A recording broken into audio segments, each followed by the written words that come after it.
your implication is that as I'm eating my own ass, I'm in my bathroom just clutching my pearls. Wait. That really stunk with me. Wait, pause. What? Wait, So you're What? You ever have a dream where like one butt cheek has peanut butter and the other has jam? What does that mean? Have you had a dream like that?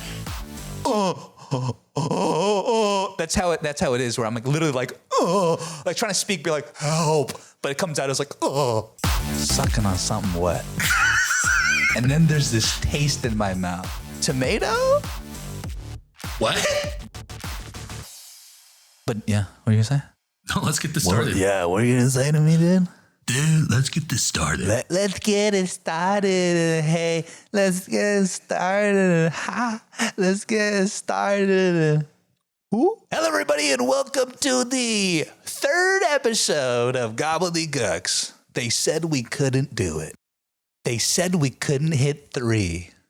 We hit it. No one said that. We hit it, though. We did hit it. Yeah, to all those invisible, imaginary haters out there, look at you now with pie on your face. Yeah, we're shadowboxing here. Yeah. No one. This is a comedy poetry podcast hosted by myself, Chug. And me, Dr. D. Dr. D. Daniel. Yeah. I was going on, but I was like, we forgot something. What did we forget? To intro the podcast. Well, Like what it is. I guess take 2. How you doing, man? I'm doing all right. Doing pretty good. Yeah, it's good. What how you doing? How's your week?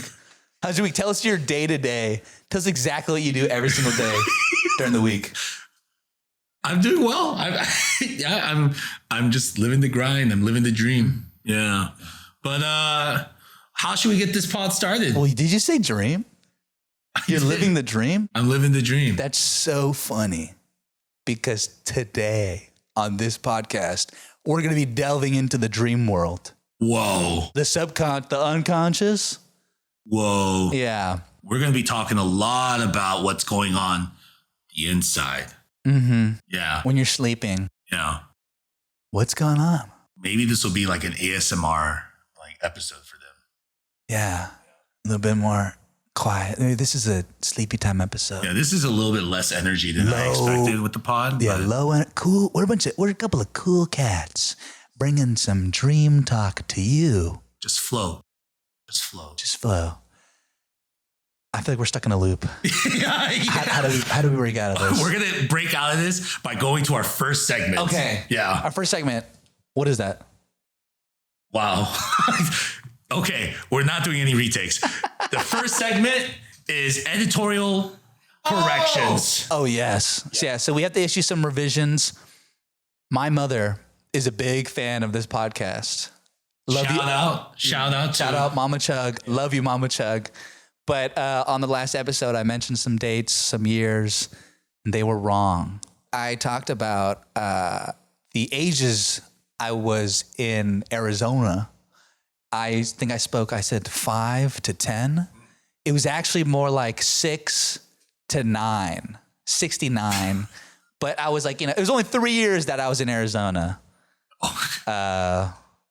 That was the correction. That was the correction.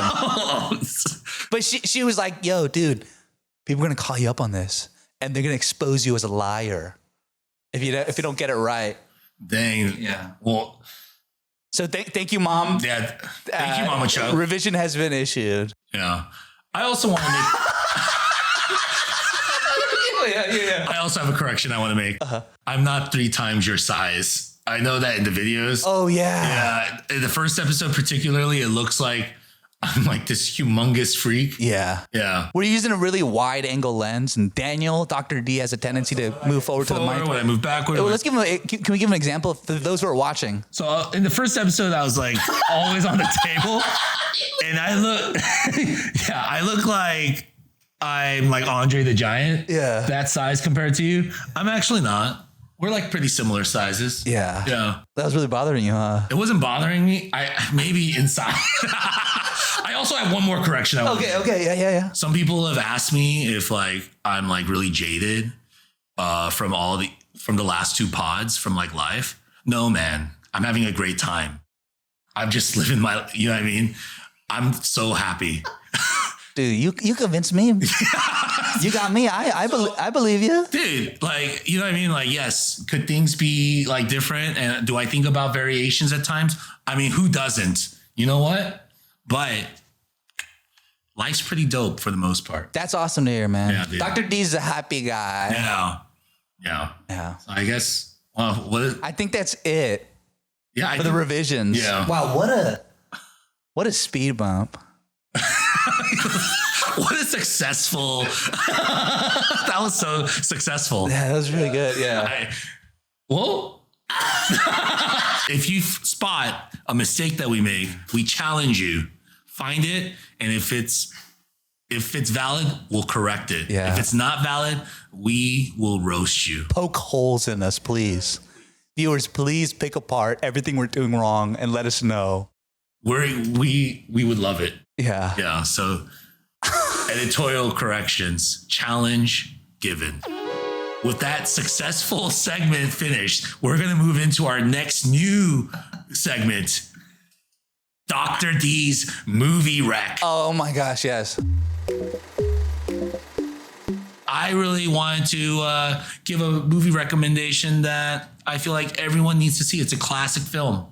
Okay. And the reason I thought about it is because I recently saw the film Sinners, starring Michael B. Jordan. It's a little bit, yes. Yeah, you have something you want to say before I get into my actual movie? Well, I think the obvious connection here is, I'm no longer a believer. Okay. You're a believer. Right. And did you have any hesitance going in to watch a movie called Sinners? No, I had no hesitation at all. Okay, this has nothing to do with the movie review. I love evil horror lore. Oh. I love like Warhammer lore. I don't play a lot of video games, but I just read about the video game lore, like Dead Space. I love reading about Silent Hill. I love reading about like Resident Evil. Oh, but what is it about the evil part that you really like? It's just, I can't even imagine a universe with these horrors inside of it. So it's like curiosity almost. It's like, it's just like a twisted curiosity to see what, and part of me is like, if hell is real, which, if hell is real and this hell is worse than anything we can come up with, I don't want to be there because some of these universes are the absolute worst places to live, like Dead Space. If you died and went to hell, which video game lore would you not want it to be the most? Oh, dude. If you went and you died and then you were in there, which game? The actual real answer to this is Warhammer. I would hate to be in the Warhammer universe. You cannot escape them even in death. Oh, so what are the antagonists in the Warhammer world? Okay. I'm so glad we're going to get to this. New segment, Dr. D's. Surprise, it's not a movie recap. It's my love for Warhammer.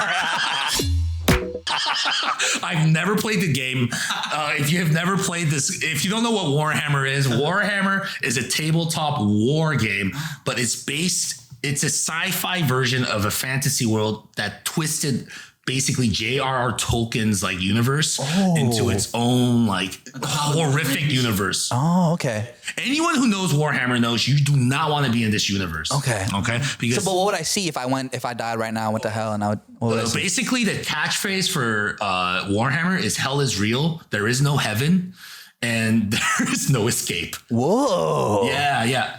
So it's just all hell. But what's coming at me? What's going up my butt? What's happening? Okay. So here's the premise, okay? The premise is, dude, Warhammer is so hard to explain because it's so expansive, but I'll focus on the human race, okay? Basically, the human race, it starts in our present day and it goes 40,000 years into the future, okay? Within those 40,000 years, the human race achieves like perfection in AI, in society and whatever. And they also, because they grow into these massive like populations that expands into the rest of the galaxy, the Milky Way galaxy, they start giving birth to these psychic energy like humans. They're called psychers. Oh, I like anything revolving around. So that seems like it's a blessing, but it's actually a curse because psychic energy is basically magic. And so the people who are connected to these things, the problem is what they're connected to is hell. Because the idea is that we're all energy beings, or we all have souls. And these souls are made out of just pure emotion. And the problem is with human nature, oftentimes we're so focused on our base emotions, our needs, like our fear of death, our need for war, our lust, our ambition. And those things, because we've created enough of this psychic energy, our psychic souls have morphed the afterlife into these realms of chaos. Whoa. And so rather than there being an actual God who I actually believe in, but in this universe, there is no benevolent God. There are only 4 chaos gods, and they're based on our violence, on lust, on ambition and like trickery, cunning basically, and pestilence, like death, like decay. Because of the fear of Dude, I want to read up on Warhammer lore. Whoa, okay. Yeah, for like the last 3 years, when I can't sleep, I just read through it. I'm like, oh my God, it's horrible. And I just like, oh my God, I do not, which chaos god would I serve if I like, I imagine you're like tucked in bed. I have my laptop like. Dude, do you have like one of those sleeping hats like Ebenezer Scrooge? I should get one. I'm in my bathroom just clutching my pearls. The reason I love Warhammer, I mean, I would hate to be in this universe because when you die, your soul returns to the chaos realm. Oh. And so now most of us, because our energy, we're not special enough. We just enter into the sea of emotion. That's how you got to think of the afterlife. It's just a sea of emotion. In Warhammer, you're saying? In Warhammer. Oh. But if you're special and psychic, not only will you will become like a beacon of light in that realm, and the chaos demons will come after you to eat you and to torture you forever. Okay. And on Earth, before you die, your life is no better. Okay. Because your life, the government is now this like religious, they're like an atheist religious, like they worship their emperor god who like is their savior in their mind. Is he like really rich or something? What is this? What? This alien god, this guy that they worship on Earth? How much stock? What's his stock portfolio? How many villains does he have? So actually, let me clue you in on the human aspect. Okay, I focus a lot on the chaos aspect. So the problem with the human race is that they achieved basically nirvana on Earth or paradise on Earth, like in their galaxy, and they're like, but they become extremely like dependent on AI. And so the AI turn on them. And so they have this millennia or this long time where they're just in war against their own technology. And by the time it's over, they've destroyed any hope to actually develop the technology because they no longer understand what they've built. So it would be like if you throw a satellite back into like the 1700s or the 1300s, they would have no idea how to operate it because they have no concepts of the things that even led to that. Wow. Yeah, so they're screwed. Wow. But they have all these universes now, and chaos has like ripped into the universe. So now all these like billions of planets they have with billions of people, they're now trapped from each other. Whoa. So the problem is now, because they don't have this like technology, they have to rely on the afterlife, this chaos universe, because they've used like their ships are designed to travel through it. Yeah. To like have you seen Event Horizon? No. Okay, that's another banger of a horror movie. Yeah. It's horrible. Okay. But they basically have I don't know. I'm getting into the weeds. So what was your movie review? You know, how much time we spent on Warhammer? I'm loving this. I'm actually really loving this. And it's crazy because they just saying, I'm like, do we live in the Warhammer? What is it? Warhammer what? Well, yeah, Warhammer's premise is that we're right before the Warhammer universe starts. It seems like we're living in that right now, dude. Yeah, kind of. Dude, but I mean, I don't know how we can wrap this up. I want to hear as much as I can. Yeah, I mean, I hope the listeners are into this. I think they are. Yeah, no. But I would say forget the movie review. I love talking about Warhammer. But here's the thing about Warhammer that I love. Okay, I know that I'm a believer. You know, said, I'm a believer. And I don't judge you. Yeah. And you don't judge me. Do you judge me? No. Okay. Come on, bro. Come on. Yeah, come on. Yeah, I'm a Christian. We're people. Yeah.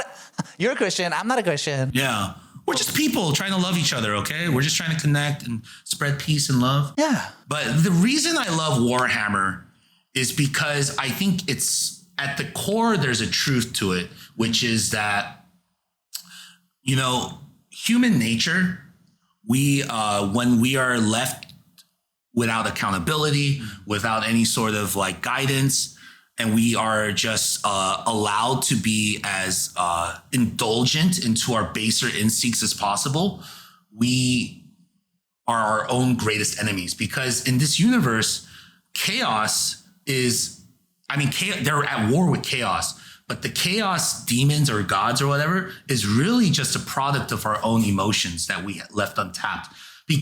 If you think about it, if they like, the tragedy is if these humans would just like let go and like love one another and like really work towards like the greater good for themselves and stuff like that, like these emotions could shift. Yeah. But often when people get into groups and things like that and they start letting like false information and like opinions and gossip and all that stuff. When they get stuck in echo chambers and stuff. Echo chambers, it ramps up. Yeah. And I think Warhammer, for all it's meant to be as edgy as possible, like as a joke. It's like it's supposed to be like over the top. It's like supercharged. Yeah, but I find it very truthful. And it makes me think about like, hey, like, do I act this way? Do I like do I treat others according to how I want to be treated, or the golden rule, right? And so I love Warhammer because I think it speaks to a truth that like ultimately love is the answer. But if we're not careful, even that will not be enough. Yeah. So we got to like start now. Dude, I like that. Check out Warhammer. Yeah, that was Dr. D's movie review. It started out Dr. D's movie Wreck, and then it turned into what is Dr. D's worst hell? And then Warhammer, and then now we're here, movie review. I forgot, but Warhammer is the absolute worst, I think. And then Dead Space, things like Halo. I think the Halo universe is horrendous as well. Yeah. Well, I'm trying to find a way to transition into our next bit. I guess maybe, why don't we venture into the world of chaos? Into the subconscious. Into the subconscious chaos that unfolds when we enter REM. I think you know what he's talking about, folks. We're talking about dreams today. Dreams. Yeah. When Chug and I were thinking about what to talk about this episode, we were shitting our pants. Yeah, we reached the heights of YouTube glory. We ran out of everything. This is the drop off. Yeah, but one thing led to another, and we just started talking about crazy dreams we've had. So this pod, we're going to be combining.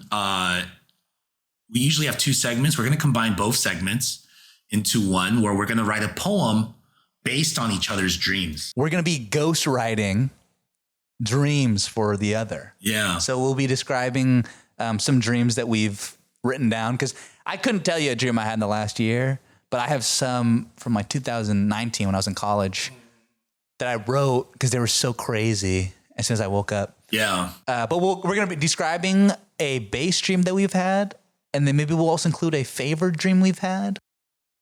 And from that data, the other will write a poem in the world, in the style of the other's dream. Yeah. And we'll be sharing it on this pod. Yeah. Yeah. Let's start here. What would you say, why were you dreaming so much in 2019, you think? And what would you say your base dreams are like? And I'll ask that question to myself as well. That's too many questions. Okay, let's start with what would you say I like the second one better. What would you say your base dreams are like? My base dreams are very, I think all dreams, right, aren't they like just stream of consciousness? Mine, I'm always like fucking like blipping. I'm always like, boom, boom. I'll turn around. I'm in a different situation. But mainstays are, I feel a lot in my dreams. It's a lot of emotion. Sometimes sensory. Sometimes sometimes I feel like I can just feel stuff or like taste stuff or smell some stuff like that. But they're very like, I don't know. Like tactile. Yeah. Like you feel like something's wet or slimy or like something sharp. Why did you go to those two first? I don't know. Wet and slimy? But kind of, yeah. Or like I'll feel when someone touches me in the dream. Oh, interesting. Like other stuff. Do you wake up feeling pain? No. Like let's say you got stabbed or something or you got punched in the dream. Like do you wake up like, oh my God, oh, I felt a stab. Actually, yeah, sometimes, but none that I can remember. You responded to that at first like as if that was the dumbest question I could ask you. No. That wasn't. You're reading my reaction differently. I was just more like, I can't remember if I've ever been stabbed or punched. Oh, I'm insecure, I guess. or maybe it seems like you've been stabbed and punched. Well, yeah, no, I will. Oh, wait, but yeah, I want to hear your dreams, man. Like, what are they usually kind of like? Man, unfortunately, my dreams are. I guess maybe it's like tied to my love for like horror lore, or sci-fi lore, but. You delve in the realms of darkness, brother. Yeah, I mean, a lot of dreams that I remember, I have both good and bad dreams. And I tend to like kind of read into my dreams, and I feel like that's like the spirit talking to me or whatever. But that's Freud. The dreams that I typically remember are violent or dark. I can remember stuff from like when I was 4 or 6. Yeah. And so I've had a lot of nightmares. But the problem is these good dreams, I forget almost instantly. I wake up feeling really good and I just forget about them. But the bad dreams, they stay with me because I feel like it's like a message or something like that. Oh. So let me ask you that. Like, what's your opinion on dreams? It seems like that you think you see them as messages from the beyond. Yeah, well, I'm in the middle. Like, there's some dreams that are just like, it's because you're stressed out and you're thinking about it. There's like not much to read there except like, like that's on your mind. Yeah. Other dreams, I do think, again, I'm a believer, but I think like there's a point and it's coming up for a reason. And I think that's like God's message to me, like a little bit. You ever have a dream where like one butt cheek has peanut butter and the other has jam? Never. What does that mean? Have you had a dream like that? Let's move on. Well, okay, let's break that. Okay, let's say let's keep going. Yeah, but I would say I'm in the middle. Some dreams I just let it go. Yeah. But when it lasts with me, like when I'm like throughout the day, I still think about it. I tend to think, okay, there was a message here. And the ones that stick with you are the violent ones. So you only they don't need to be violent. They're just darker than I'd like. Like they're uncomfortable. So you only attribute meaning when it kind of lines up when it's more uncomfortable. You're not able to treat it the same as like a more frivolous dream, like one butt cheek has peanut butter and the other has jam. Usually those dreams, I'm like, okay, great. Okay, yeah. I don't remember those. I think the ones I remember, I do remember some positive ones. The ones I do remember, usually they're just like very vivid. They could be very vivid, but then they're also like, it speaks to like a deeper feeling inside. Yeah. I think I'm similar. I'm also like, of the mind that dreams are just our subconscious logging away our memories, the information that we process throughout the day, maybe past week or whatever. But also, yeah, sometimes I'll have some real significant dreams. Yeah. Sorry, I'm choking on the water. But yeah, and like sometimes they'll stick with me, and it's fun. It's like I was gonna draw a parallel to astrology, which hey, I have a lot of fun. I have a lot of fun looking at astrology and looking at like what my sign means, what my birth chart and all that stuff. I have a lot of fun, and I have found a lot of like, oh, that's like, no way, how'd they know that? But I don't give too much credence to it. Similarly, dreams, sometimes I'm like, oh, wow, the way that subconscious poop was formed, I could see the ingredients that went into that. Yeah, sure. And, oh, wow, like I have been thinking about that in certain ways, and I don't see them as signs or anything, but I guess I do see it as a sign that, oh, what's this source material? What's this going on? What's the impact on my brain? Yeah, I feel the same way. Yeah. So I guess we could start sharing like, what's like a base dream that you've had? A base dream, yeah. So I have one prepared. Again, like I don't remember. I'm gonna write some notes, by the way, just to like help me with my process. Yeah. So I don't really remember my dreams unless I write them down immediately. And I haven't done that in a long time. This one I found in my notes. Hilarious. That's another thing. I laugh at a lot of my dreams, whether I'm in the dream or like when I remember them. Okay. But this one is from June 28th, 2019, 7:44 a.m. So you know that was right when I woke up. Wow, that's long text. It's pretty long, but I think it'll go pretty fast. Okay. So I wrote this immediately as I woke up, so it's kind of just stream of consciousness. Yeah. Nothing about punctuation, nothing about anything. It's pure raw dream. He raw dogged his Yeah. folks. So this is Chug's base reality, kind of base dream. Okay. I went to a Korean Christian event with a group of friends. And when I danced on the dance floor, I closed my eyes and raised my hand in a fabulous pose. And the pastor grabbed my hand. And I had to fake pray for everyone. Then my friends and I booked it and stole precious yellow diamonds from the party. As we tried to get to our getaway van, we saw another group leaving. That group was a rival heist gang, Batman and Eric. That was an old coworker of mine. He had really big arms.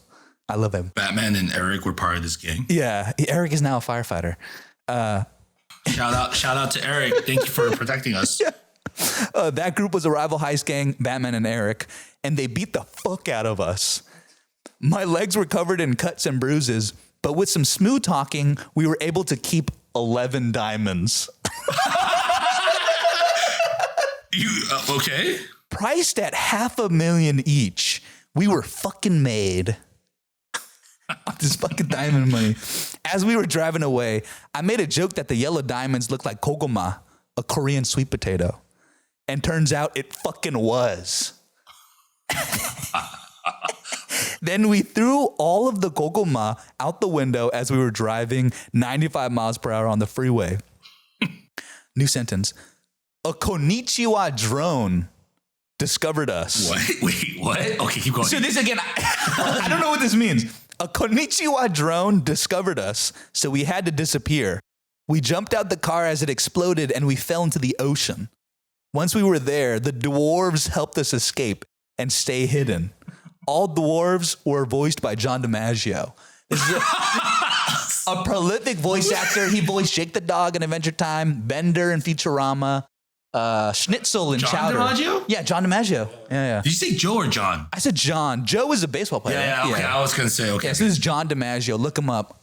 One of my favorite voice actors. Great voice actor. So just imagine Bender's voicing all these like fantastical dwarves. We all got new haircuts. Dwarves too. Can't forget about the dwarves. We were all looking fresh. We then returned to society 1 year later. When we reintegrated, we saw that the rival gang was asleep outside the ocean's entrance. They had been waiting for us for an entire fucking year.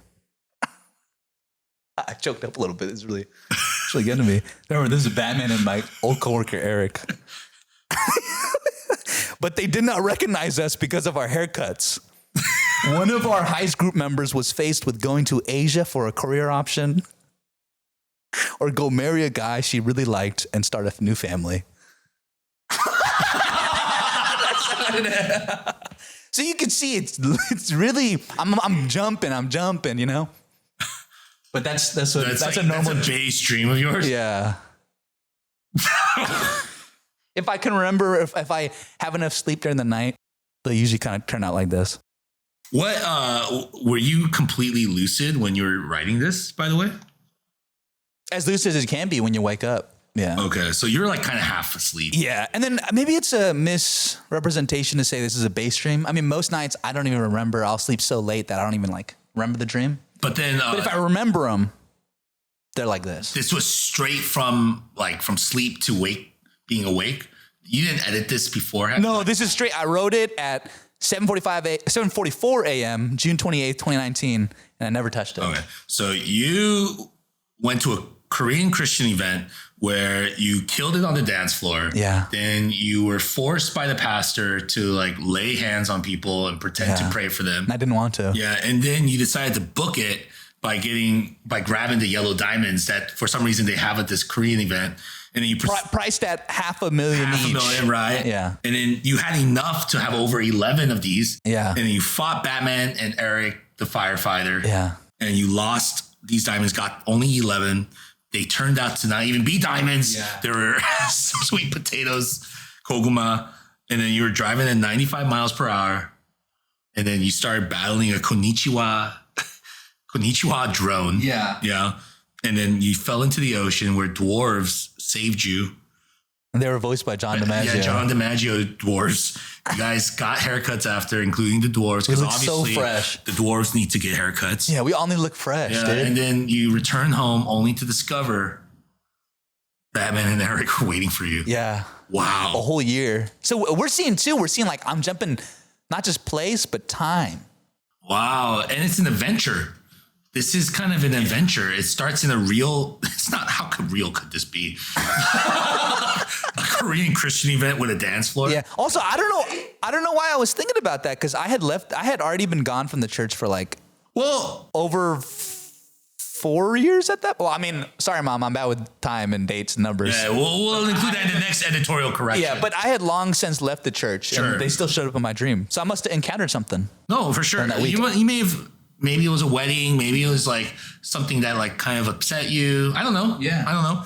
And because the part where you were forced to do something, it's kind of a negative. But then afterwards becomes like Uncharted. Yeah. You go in an Uncharted mission over here. And you steal yellow diamonds. Yeah. Yeah. Well, viewers, if you have a dream interpretation. Yeah, send it in. Send it in. I'd love to know what a konichiwa drone is. That was probably the most problematic part of your dream. How is that problematic? A konichiwa drone? What the hell is a konichiwa drone? Well, I don't know. I can't be problematic if I don't know what it is. I could be very problematic if I'm ignorant. Who voiced a konichiwa drone? I don't think it had I think it was literally I just saw a drone. Ken Watanabe? I don't know who that is. I'm so woke, I don't know who that is. He's that actor. He's that one. You know, there's 2 Japanese actors they always use in every movie. Oh, I know. Now I know who. Yeah, I know. Yeah, the guy in Inception. Okay. But anyways, okay. Thanks for sharing. Yeah, of course, man. Wow, that was like an adventure, dude. Yeah. Also, I wrote this. It seems like I wrote this I was afraid I'd forget what happened. That's why I write these down, because I'm like, I usually forget them, so I got to remember this one. This is actually a really fun dream. Yeah, that's pretty fun. Yeah. I had a lot of nightmares as a child, and in high school, I had a lot of sleep paralysis in high school too. Oh, wow. Which came from sleep deprivation. Is that what it is? I looked it up because I had 3 in 1 month, and it terrified me. And I was like, what the fuck is happening? And I looked it up. It's like, hey, sleep more. Before we continue, what is sleep paralysis? Sleep paralysis is when your body is still asleep, but your mind is seemingly awake. Oh. And so you never gotten that before? Where you're like, I've had it once. That's how it is. Where I'm literally trying to speak, be like, help, but it comes out as Don't you normally see demonic faces in sleep paralysis as well? I've seen, in one dream I saw demons. In other ones, I literally felt like I'm awake in my body, and I feel like I'm looking at my bed sheets, kind of almost. Wow. And I'm trying to move my toe. When I was a kid, I had sleep paralysis, and I was chased. This was a lucid dream, but I was sleep paralysis because I knew I was in a dream, and I was trying to get out of it because it was terrifying. I was being chased by Icky Vicky from Fairly Odd Parents. A cartoon character was chasing me. Babysitter? Yeah, and I was terrified, and I was like, I gotta get out. And I knew I was dreaming. And I spawned a pool of water. I jumped in the water, and I woke up. Oh, that's crazy. And did you feel the wetness of that water? I think I maybe, yeah. You're obsessed with this wet stuff. I mean, you said you were. But yeah. Dude, but actually, that's what making me remember.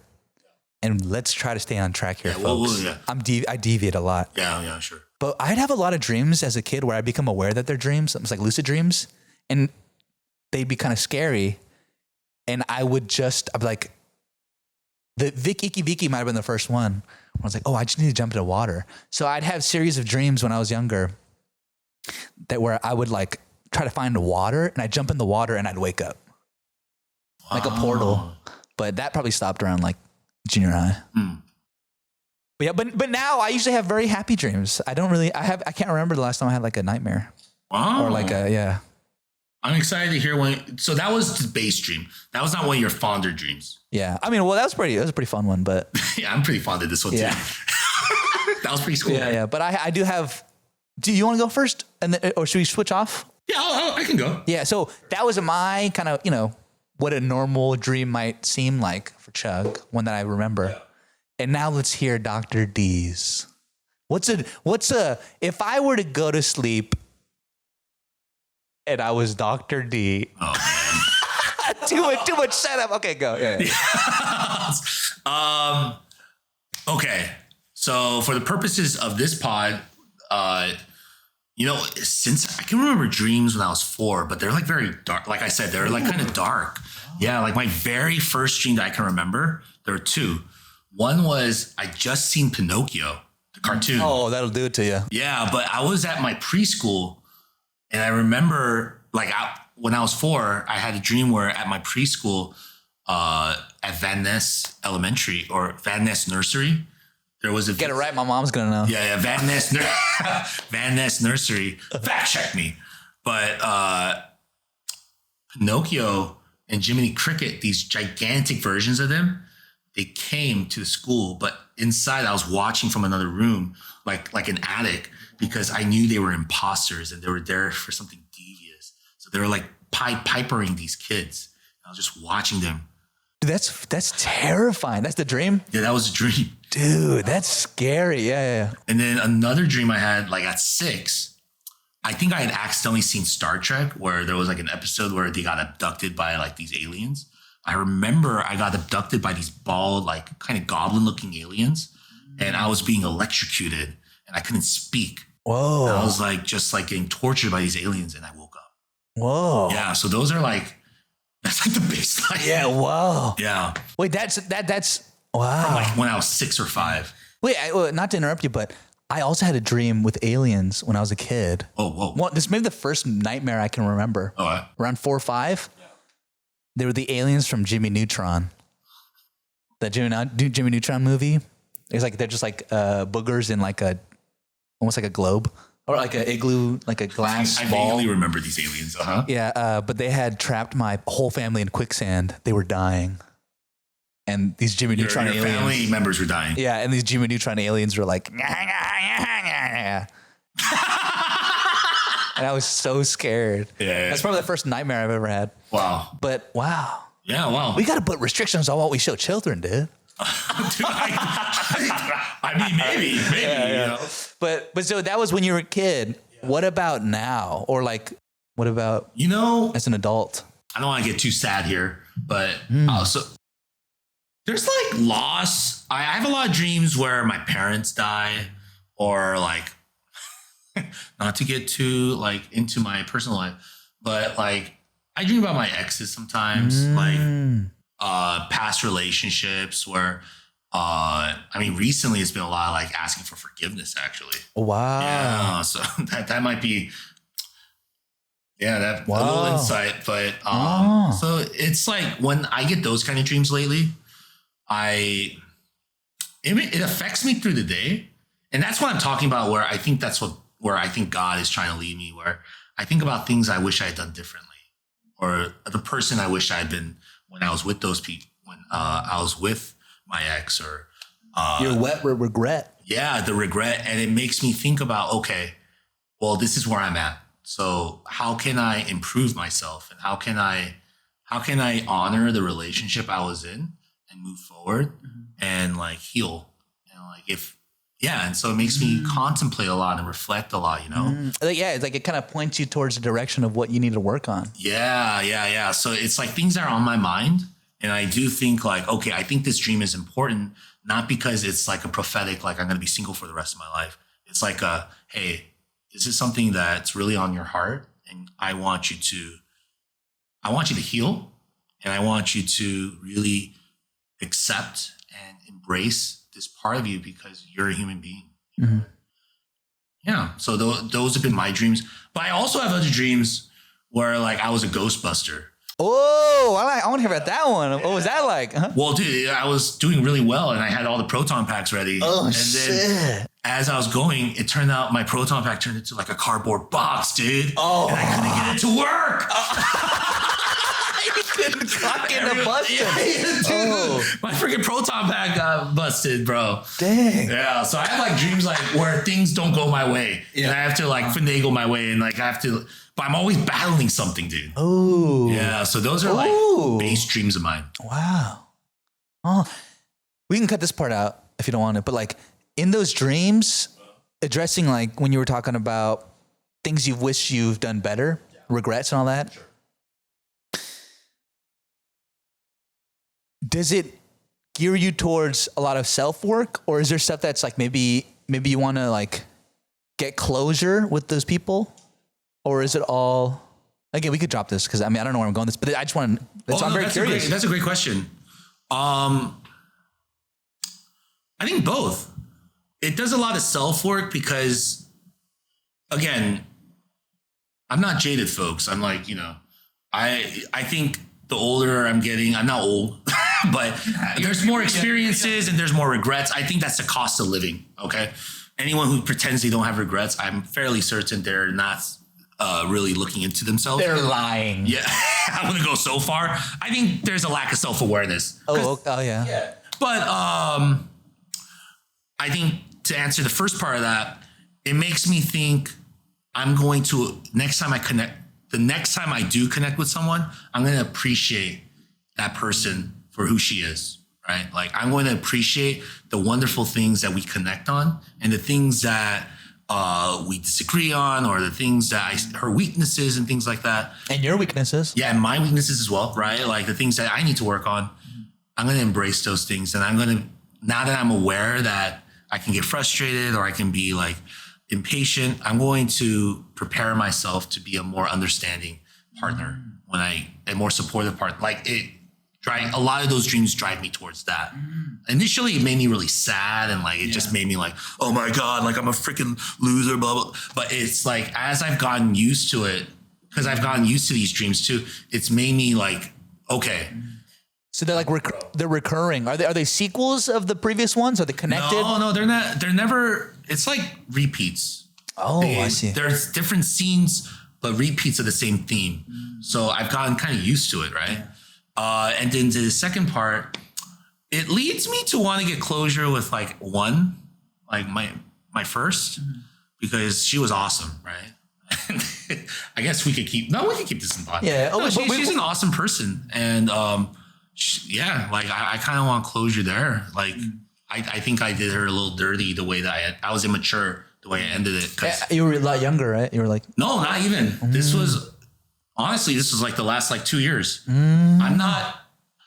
This is part of the problem of growing up as like a very rigid religious person, but my dating experience is not like crazy, like expansive, That's real, dog. That's like, But I think a lot of this change and a lot of this growth and a lot of this self-reflection has come in my 30s. And as much as like I joke around about like, oh, I'm like, but I've been enjoying my 30s because I feel like this is the most real version of myself I've been. Oh, I like that. No more fake walls. No more like airs you're putting on. It's just the real raw Daniel. Yeah, dude. So it like makes me think. It doesn't make me think, oh, that's the right answer and that's the only answer. But it does make me consider it, right? So yeah.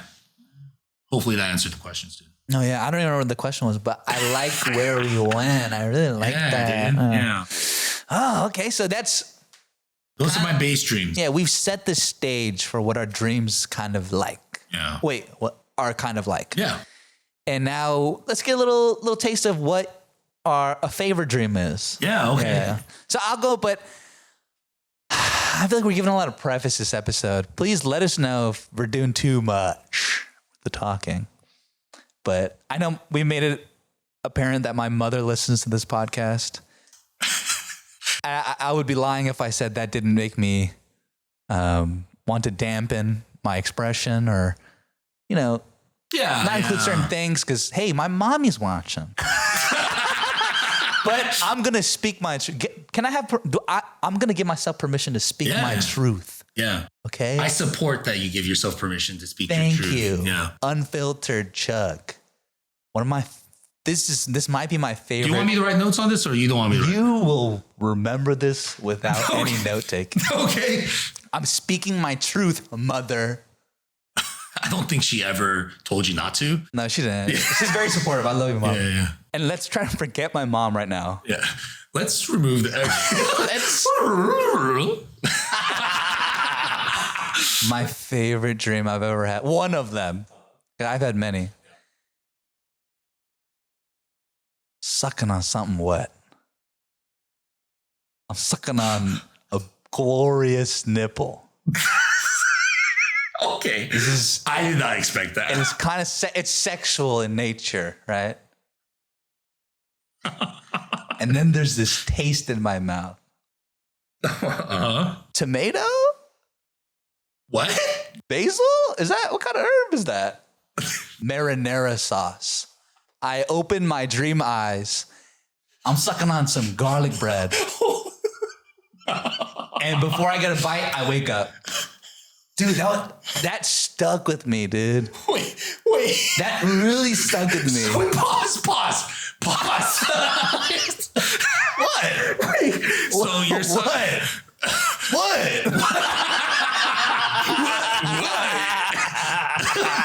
What? So, okay. So let me actually comb my hair because I got crazy right there. But so you're sucking on like a glorious nipple, and we're adults here, folks. We're adults. All right. And then I'm very mature. It morphed into like a pizza. Well, yeah. So I think it started out as a regular, normal, beautiful nipple. They come in all sorts of shapes and sizes. Yeah, sure. And there was like a transition where it transformed into almost like Midas's touch. Like, you know, everything he touched turns into gold. Yours turns into pizza? Everything my mouth touched turned into, it wasn't pizza, brother. Sorry. It was a form of garlic bread, like a garlic knot. With marinara sauce on it? With dunked in marinara sauce. What, was there cheese on it? I couldn't tell you. As sweet as this dream was, it was very short and abrupt. See. Yeah. Wow. See that, but that's why I'm thinking these things. I'm like, was there cheese? Was there some sort of other dipping sauce? I don't know. But that's one of my more favorite dreams. That's the thing. You're gonna be thinking about that tonight. I might have to write about that one. I've never been able to get back to that realm. Yeah. As much as I tried, I've never been able to get back to that dream. Are there times where you try to like think about that memory and then you try to enter that dream again? If I'm being real, probably not. Yeah, probably not. But maybe tonight. Maybe tonight. You're open. I'm open. Maybe tonight. Okay, let's move on. Wow, dude. Yeah, that's a pretty good one. Though, just like the yellow diamond turned into a koguma, this precious nipple turned into marinara sauce dunked garlic bread, dude. Yeah. The two great loves of your life. What would a doctor say about that? I think, okay, to be honest, okay, all jokes aside. Give your professional opinion? As a licensed DDS, I would say, dude, I think it just means like, you know what gives you pleasure. Like, you know, the simple pleasures in life, dude. Yeah, you don't need to feel, I like that. You know what? We're adults. Yeah, seriously. Okay, yeah. Yeah. Isn't there a Bobby McFerrin song about simple pleasures? I haven't heard it. You want to try singing it? Simple pleasure. I love Bobby McFerrin. Okay, I'll probably cut that out because I couldn't remember the song. All right, keep going. Don't cut that out. No cut. There's gonna be so many. There's gonna be so many cuts, dude. Dr. D, what's one of your favorite dreams?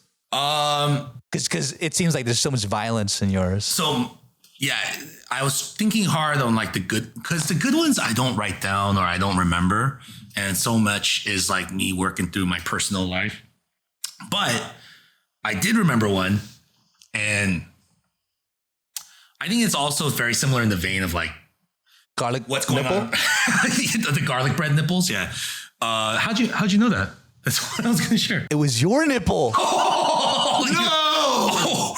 I'm okay with that. Oh my god! I'm okay with that. Oh my god! I had okay. Anyways, But this dream, it has to do with, I remember just recently dreaming I was at an open mic. Oh. And I was killing it. Oh. And it was a dark room, like, and the spotlight was just, I don't remember if it was like a usual spotlight or if it was a blue light, but I was just feeling in my zone as I was giving. And I think it was because this last year or so, I've been taking a break from doing stand-up pretty regularly, and I was missing it. And I think during that time, I had that dream, and I felt so happy when I woke up. I was like, wow, it's been a while since I've done an open mic, and I still haven't gone back regularly, but it just reminded me how much I love comedy, man. And before I quit residency, I actually had, my dreams are kind of dark, but I feel like my prayer times and my meditations are actually very like positive and like very like sweet. And one of the things that really pushed me to leave my residency for the sake of my health or whatever was I just envisioned a blue light and a microphone and a stand. Oh. And it was during like a therapy session, or maybe it was like when I was like praying. I just had that image in my mind, like, dude, like, I'm going to regret my life if I don't try this. And I'm going to follow this blue light to where it takes me. And the dream that I had recently reminded me of that moment that pushed me into like taking my life into my hands. So yeah, that is one of my, is it a nipple garlic bread style dream? It's not, but it was sweet to me. Oh, okay. I like that. I was suckling at that dream for the day. Dream or not, killing an open mic feels real good. Dude, yeah. This is nothing to do with dreams, but I realized as I'm doing more comedy stuff, honestly, it's not about the big stages or like the specials that you get or like the fame or whatever. It's just the connection you get with the people in that room. And that dream, I love it, man. So it was very sweet to me. Oh, I like it, yeah. Do you remember any jokes you said there in that set? You were just up there like accepting the applause? Dude, I think I was just prowling the stage. I was being like Chris Rock up there. Just like his style, he's like he attacks. He's very. Are you brave enough to do a Chris Rock impression right now? I'm not brave enough at all. You're like, okay. I think honestly, I don't know what I'm going to write a poem about, but I think I'm ready. Should we get our pens to the paper? Let's get it done. Okay. All right. Okay. All right. That was the first live poem writing. Yeah, we usually prepare our written segments beforehand, but we did this one in what, like 20 minutes, 18 minutes? 15 minutes. We took 15 minutes to write these poems based off each other's dreams. Yeah. And mine kind of deviated a little bit. I couldn't dream up a new episode of Dr. D's dreams. Yeah. I kind of just did a poem based off of your dreams. I did the same thing because your dreams, I think just like your writing and your comedy, very vivid, already like so interesting and fun. So I just wrote like an ode to it. Oh, I like that. Oh, okay. So all right. I'll go first. Okay. Yeah. Do you have a title or anything? Nothing? Yeah, my title is Life is a Series of Conversions. Second gen. Okay. Life is a series of conversions. It is a constant flux of change, and the only thing true is what once was may not always be. The way to peace is to embrace the path of transference and jump into the mystery. What seemed like diamonds, yellowish amber from the impurities embedded in its genes, have turned into kogumas, sweet and nutritious. Though a diamond may be valued at $500,000, a sweet potato can feed 5, and that is worth more than gold. A succulent, soft yet firm breast, source of life, source of joy, supplement to her beauty, can turn out to be as rich and... Can't even read my own writing, hold on. I liked it. Yeah. To be as rich and full to the tongue as a garlic bread slathered in marinara sauce. Hellos become konichiwas, which then turn into drones, otherwise known as Gundams, which then battle Atlantean dwarves who cry, "Bite my shiny metal ass." I wish to live in a world of seafaring dwarves, konichiwa cyborgs, sweet marinara nipples, and yellow diamonds that convert into gogumas. I wish to live in a world where anyone can pop and lock in the middle of a church, and no one is forced to pray to a god they don't believe in or proselytize to a people, a doctrine they don't subscribe to. Christ set us free, and I wish to be that free. Batman, better watch out. Eric too, that hero firefighter. For my weapons are not those of this earth.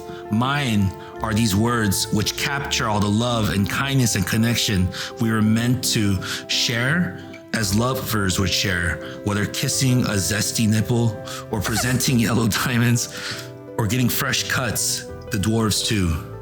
Life is a series of conversions. I shall choose to embrace this change. Oh, I like that.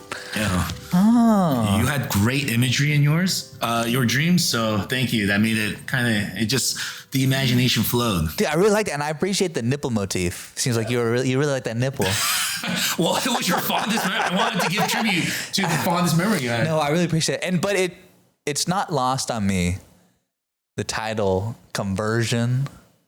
Oh, I can't help but I feel like I'm being wary of a trap here. Am I walking into some cheese? Or is this a glue trap? We got him, folks. No! We got him. We trapped him. No, I felt like one theme in your dreams is there is constant change. Yeah. Ooh. Yeah, I noticed that in your dreams. Like everything turns into something else. And I know that it's like kind of like silly sometimes or whatever, but I think that's like very true of life. Yeah. So that's what kind of like, that was like the heart of it. Yeah. And I like that. And I do like the Dr. D interpretation of a Chug dream. Yeah. I really like that. Yeah. Yeah, dude, I'm just as excited to hear your interpretation of mine. Yeah, because mine is really Chug style. Okay. But Dr. D themes. Great. Yeah. And I hope you... Perfecto. Yeah. So, I mean, do you have anything else to say about your phone before we move on? No, man. I'm excited to hear yours. I like that a lot, man. Also, I can't believe you got that much out in 15 minutes. That's pretty good. Well, dude, like, I think there was so much. I say this again. I think you have so much to share, and I'm so impressed by the imagery and like the vividness of your writing, dude. Yeah. Oh, thank you. Okay. Yeah. Yeah. I haven't heard of those kind of dreams before. So yeah, no. Yeah, well, hopefully you get one tonight. Yeah. Me too. I want to end this pattern I have. So my poem has no title.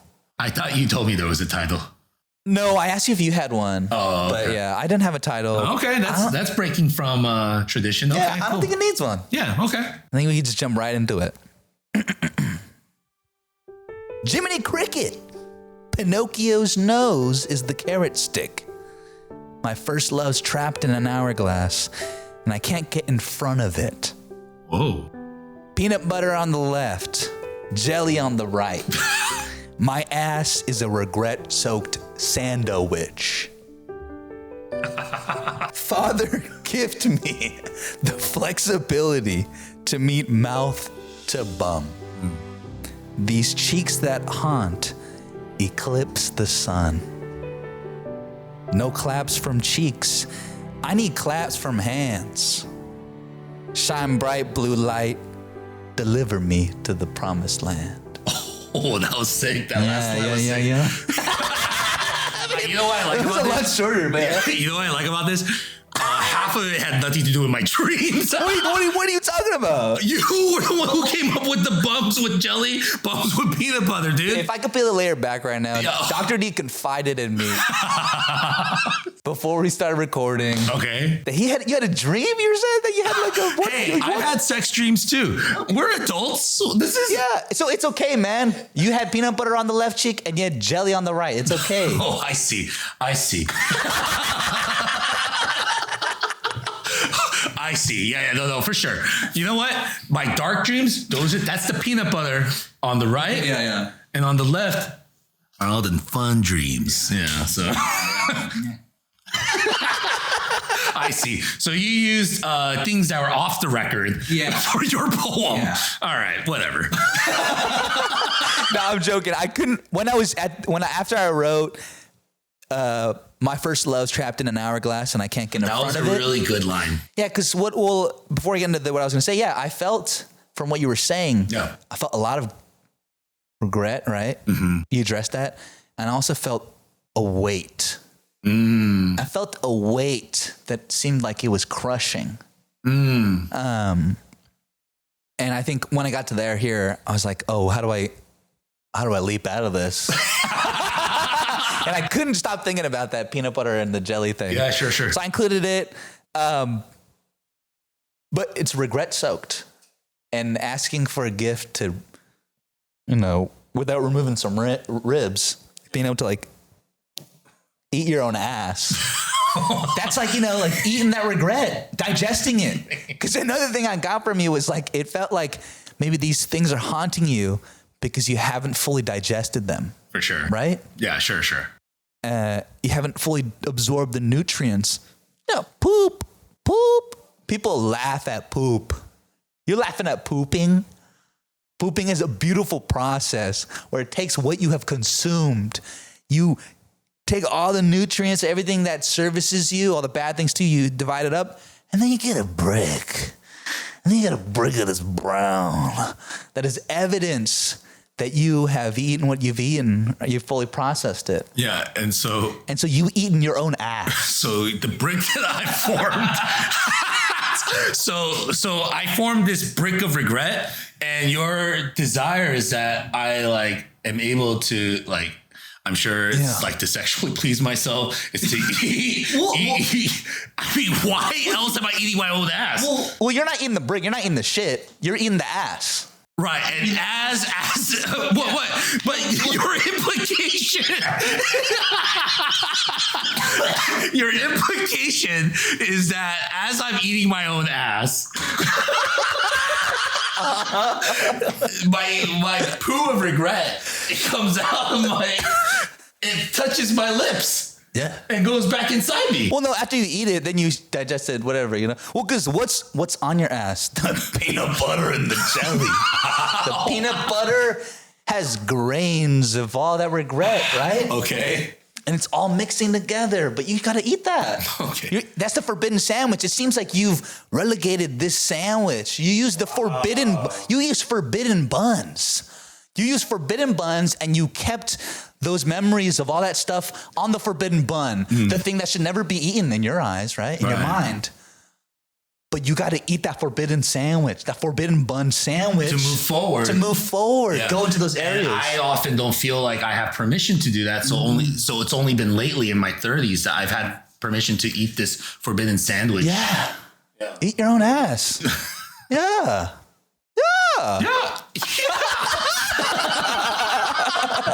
Wait a second. Let me throw it's deeper. There's always deeper meanings, guys. No claps from cheeks. Yeah. I need claps from hands. Yeah. Was that?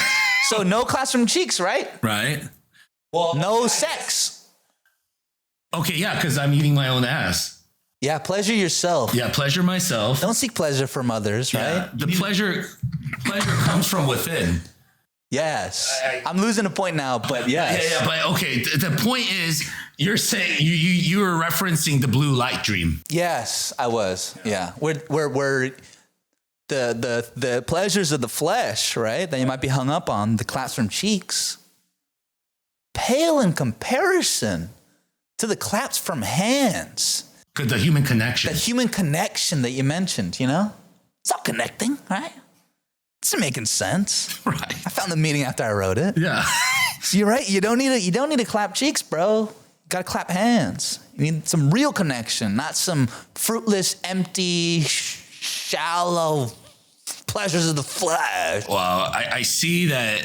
You know how movies say loosely based on a real story? Yeah.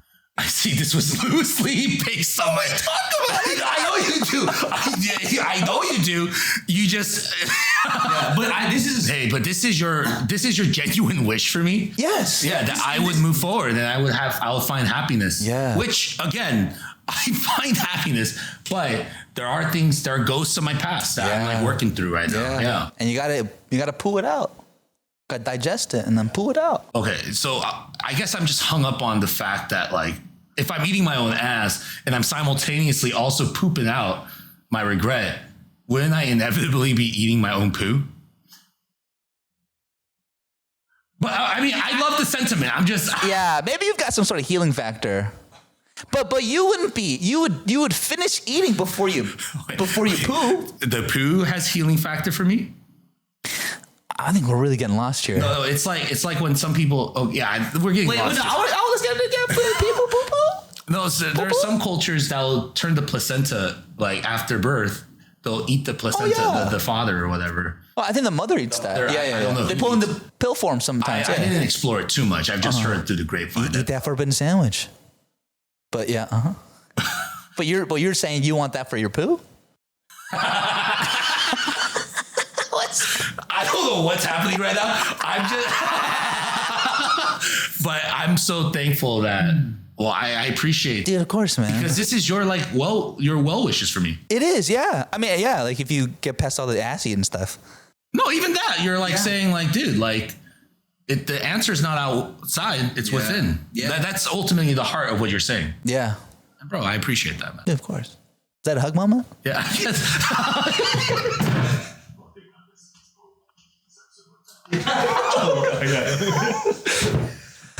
This is really good, actually. I'm really proud of this poem. I think it's pretty sick. This is the first poem I've ever written for you. And this is the first poem I've written for you. Oh, wow. Yeah. I honestly, I don't want to toot our own horn, but I think both of us kind of killed this. I think we did. Yeah. Let us know if you think we killed this or not. Yeah. Be you brutally honest. You don't have to be brutally honest. We're so, well, I'm sensitive, so. Yeah. But also take this as an example. We are just two regular dudes. We're just two regular dudes. Yeah. You out there who's listening or watching, you are creative. Allow yourself to just put some words on a paper. It feels good. It's like pooping. Hey, honestly, I feel more connected to you having written this because I feel like I got to use your brain and your thoughts. And a lot of times when I write, writing is a very solitary kind of experience. And I feel more connected to you. Mm-hmm. I also feel a lot better about myself, like hearing what you had to say about my dreams and stuff. I feel pretty encouraged. And that is the desire we would want to have for you guys as well. Yeah. Yeah. That you would experience this kind of connection, not just with others, but within yourself and with God or whoever you think is the source. Yeah. Yeah. Yeah. Yeah. This was awesome. Yeah. I like this. Yeah. It was pretty fun. Check out Warhammer, obviously. Subscribe to our pod. Yeah. On all platforms. You know what I mean? Yeah. Yeah. And poop a little bit. Check out the movie I recommended. Yeah. Yeah. Poop. Poop. Just build that brick and poop it out. Yeah. Poop it out and move forward, my brother and sister. Mm-hmm. All right. I can't. This is how it's gonna end.